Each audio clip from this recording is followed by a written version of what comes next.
Well, 5 months after stinging losses at the ballot box, Democrats are bringing their message to the people. A unity tour, headlined by DNC Chair Tom Perez and Senator Bernie Sanders, is hitting the country.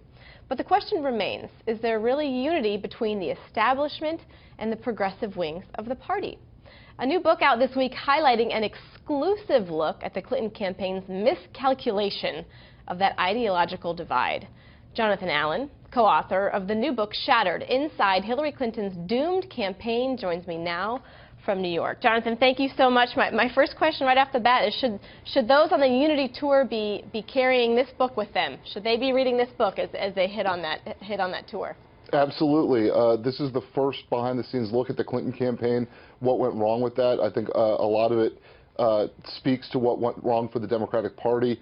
In particular, some of the debates about whether or not they should be turning mostly to their base and trying to turn people out, or trying to persuade people. This campaign spent a lot of time working on the base and very little time on persuasion, and it's one of the things that brought down the Clinton campaign. All right, let's talk more about that. You know, no team is perfect, and I certainly want to get to the candidate as well.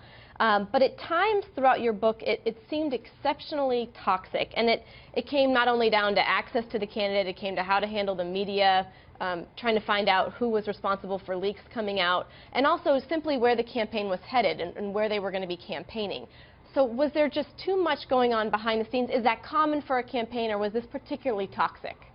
It's common for a campaign that's struggling with its message, that's struggling a little bit with its purpose, to have internal discord, and frankly, discord is fine as long as the grievances are aired and thoughtfully discussed, and you come to an agreement on a way forward. But I think there was a lot of dissent in the way that the campaign was managed. People who did dissent found that they were not listened to or were pushed aside, up to and including President Clinton, who complained a lot that he wasn't being allowed to try the persuasion techniques that he believes are integral to successful politics. He wanted to go out into parts of the country where Hillary Clinton was a little bit less popular, where there were voters on the fence or voters who didn't like her, and try to carry forward a message for her that he thought would be helpful. He was often told basically that he ought to stick to big cities, he ought to stick to speaking to the base, and right now he looks like he was pretty prescient about the way the campaign was failing to reach out across the divide. Yeah, you bring up, certainly you weave in a number of conversations throughout the book that are very compelling. You know, we talk so much about the candidate after the election, and in your book, in one particular chapter called The Aftermath, you mentioned her not being accepting of defeat. There was definitely a blame game. But then you went on a little bit later in the chapter to say that she really did bear the blame. She bared the responsibility. So which is it? And when if she came to that realization, when? Listen, right after the election, within 24 hours, the campaign had settled on a communication strategy that was very much focused on external factors. Russia, the FBI, the media.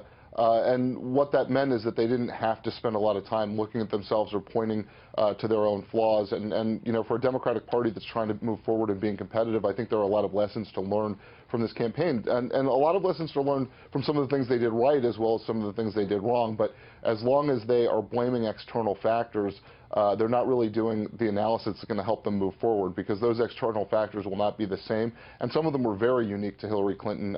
Certainly the email server issue, they believe the media overcovered it. You had an FBI investigation into a sitting candidate. It was a running candidate.